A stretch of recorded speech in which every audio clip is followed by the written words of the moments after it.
अस्सलाम वालेकुम dear friends, आप देख रहे हैं ग्राफ चैनल। तो आज की वीडियो में हम बात करेंगे कि हम एक डेटाबेस को किस तरह बनाते हैं, एक टेबल को किस तरह बनाते हैं और उसमें वैल्यूज़ किस तरह इंसर्ट करते हैं और उन वैल्यूज़ को फैच करने के लिए सिलेक्ट क्यूरी को किस तरह इस्तेमाल करते हैं। तो सबसे पहले अब हम एसक्यूएल मैनेजमेंट स्टूडियो को ओपन करते हैं। ये एसक्यूएल मैनेजमेंट स्टूडियो हमारे पास पड़ा है। तो इधर हम कनेक्ट पर क्लिक करेंगे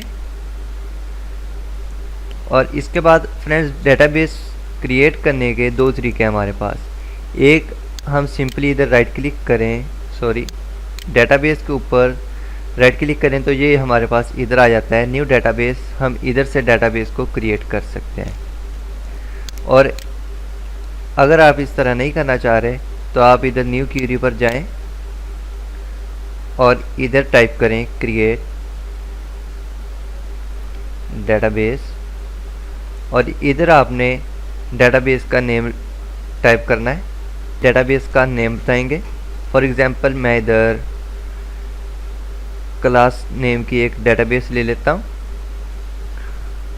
और इसके बाद ये आपकी मर्ज़ी है कि आप इधर सेमीकोलन लगाएं या ना लगाएं। अगर आपने मल्टीपल क्यूरीज़ को एग्जीक्यूट करना होगा तो आपको इधर सेमीकोलन लगाने की ज़रूरत पड़ेगी। अगर आपने मल्टीपल क्यूरीज़ को एग्जीक्यूट नहीं करना, एक क्यूरी को एग्जीक्यूट करना है, तो फिर आपको सेमीकोलन लगाने की कोई ज़रूरत नहीं है। हम इसके सिंटैक्स को पहले समझ लेते हैं। ये हमारे पास इसका सिंटैक्स आ जाता है क्रिएट डेटाबेस। ये हमें लाजमी लिखना पड़ेगा। इसके बाद हम इधर अपनी मर्ज़ी से कोई भी नेम दे सकते हैं जो आप जिस नाम की डेटाबेस रखना चाह रहे हैं। इसके बाद आपने इधर एग्जीक्यूट पर यह F5 को दबाना है। हम इधर क्लिक करते हैं तो ये आप देख सकते हैं कमांड कंप्लीटेड सक्सेसफुली आ चुका है, यानी कि हमारी डेटाबेस एक क्रिएट हो चुकी है। अब हम देखते हैं कि हमारी डेटाबेस कहाँ पर पड़ी है। तो इधर अब डेटाबेस पर क्लिक करेंगे तो ये हमारे पास क्लास नेम की इधर डेटाबेस पड़ी हुई है। अगर हम इसके अंदर कोई क्यूरीज परफॉर्म करना चाह रहे हैं तो इसके ऊपर राइट क्लिक करेंगे और इधर न्यू क्यूरी पर जाएंगे और ये हमारे पास एक और न्यू टैब ओपन हो चुका है। इसके अंदर अब हम एक न्यू टेबल क्रिएट करते हैं। क्रिएट टेबल और इसके बाद जो आपने टेबल का नेम रखना है वो आप टाइप करेंगे, फॉर एग्जांपल MCS, और इसके बाद ब्रैकेट स्टार्ट करनी है और इसके अंदर जो आपने टेबल के कॉलम के नेम रखने हैं वो आप टाइप करेंगे। फॉर एग्जांपल मैं एक ले लेता हूँ रोल नंबर और इसकी मैं टाइप दे देता हूँ इंट और इधर हमारे पास आएगा कॉमा और इसके बाद फ्रेंड ये हमारे पास डाटा टाइप है इसकी इंट। मैं आपको डिस्क्रिप्शन में मुख्तलिफ डाटा टाइप्स के नेम बता दूंगा और उसके बारे में थोड़ी बहुत डिटेल बता दूंगा कि ये किस लिए इस्तेमाल हो रही हैं। इसके बाद अब हम एक और ले लेते हैं कॉलम का नेम ले लेते हैं और इसकी डाटा टाइप हम कैरेक्टर रख देते हैं। इसकी अगर आप लेंथ देना चाह रहे हैं तो आपको ब्रैकेट स्टार्ट करनी है और इसके अंदर कोई लेंथ इसकी दे दें और कॉमा। इसके बाद आप एक और F नेम कैरेक्टर और इसकी हम लेंथ 20 दे देते हैं।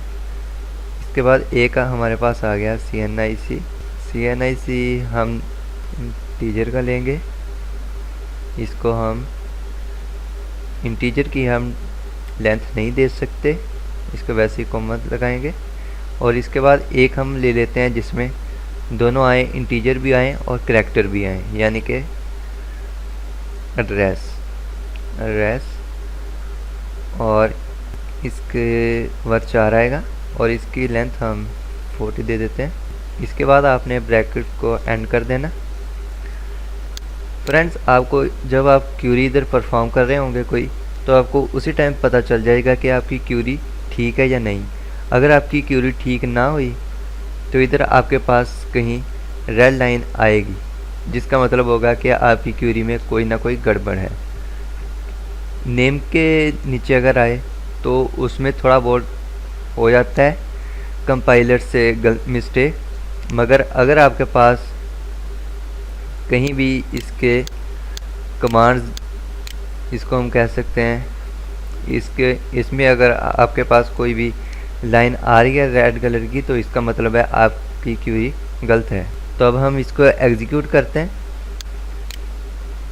तो ये हमारी क्वेरी एग्जीक्यूट हो चुकी है। अब हम देखते हैं कि इसका रिज़ल्ट क्या है। इसके लिए हम सिलेक्ट की क्वेरी परफॉर्म करेंगे। सिलेक्ट क्वेरी हमारे पास यूज़ होती है किसी भी टेबल या डेटाबेस का रिज़ल्ट लेने के लिए। सिलेक्ट स्टैटिक फ्रॉम टेबल का नेम हम बताएंगे। MCS हमने टेबल का नेम रखा हुआ है, या आप इधर देख सकते हैं। एग्जीक्यूट पर क्लिक करें। इसको सिलेक्ट करना है ओनली, क्योंकि हम इसको सिर्फ एग्जीक्यूट करना चाह रहे हैं। तो इसको एग्जीक्यूट करेंगे तो ये हमारे पास आ चुका है roll number, name, F name, CNIC, address. तो फ्रेंड्स अब हम इस MCS टेबल के अंदर कोई यानी कि कोई डाटा इनपुट करना चाह रहे हैं, तो उसके लिए हम इंसर्ट की क्वेरी यूज़ करेंगे, इंसर्ट इनटू। और इसके बाद आपने जिस सीक्वेंस से आपने डाटा इंटर करना है उस सीक्वेंस से आपने इसके कॉलम लिखने। मैं जिस तरह हमने बाय डिफ़ॉल्ट टाइप किए हुए हैं उसी तरह टाइप कर रहा हूँ। इसके बाद आपने एक कॉलम लगाना है और उसके बाद आपने कॉमा, उसके बाद नेम, एफ नेम, CNIC और ब्रैकेट को आपने इधर, सॉरी एड्रेस रह गया है। इसके बाद आपने नेक्स्ट लाइन पर आना है, सॉरी इधर MCS आएगा, ये डबल राइट हो चुका है, अब ठीक है। तो इधर हमने वैल्यूज़ में जो वैल्यूज़ इंटर करनी है वो इंटर करेंगे। फर्स्ट हमने रोल नंबर 1 इंटर कर लेते हैं। इसके बाद नेम हम सिंगल कोटेशन में फॉर एग्जांपल अली लिख देते हैं, कॉमा, इसके बाद अकबर, कोई भी CNIC टाइप कर देते हैं, एड्रेस, और इसको भी हम ब्रैकेट को क्लोज करते हैं। अब हम इसका रिज़ल्ट देखते हैं, इसको चूज़ करते हैं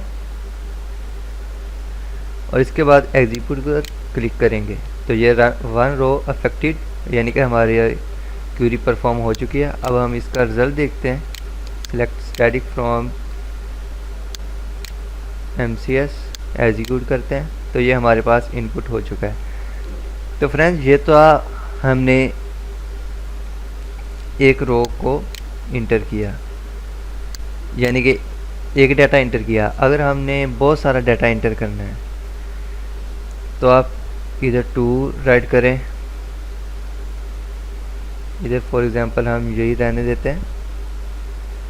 इसको मैं कॉपी कर लेता हूँ और इसको अब हम मल्टीपल रोज़ में इंटर करना चाह रहे हैं। इसको कंट्रोल C करें।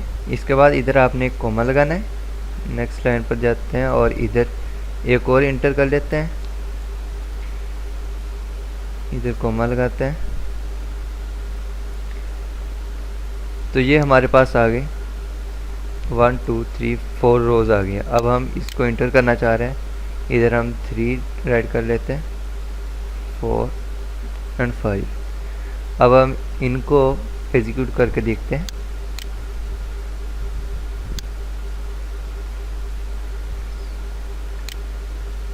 एग्जीक्यूट पर क्लिक करें तो ये 4 रोज़ अफेक्टेड आ चुका है।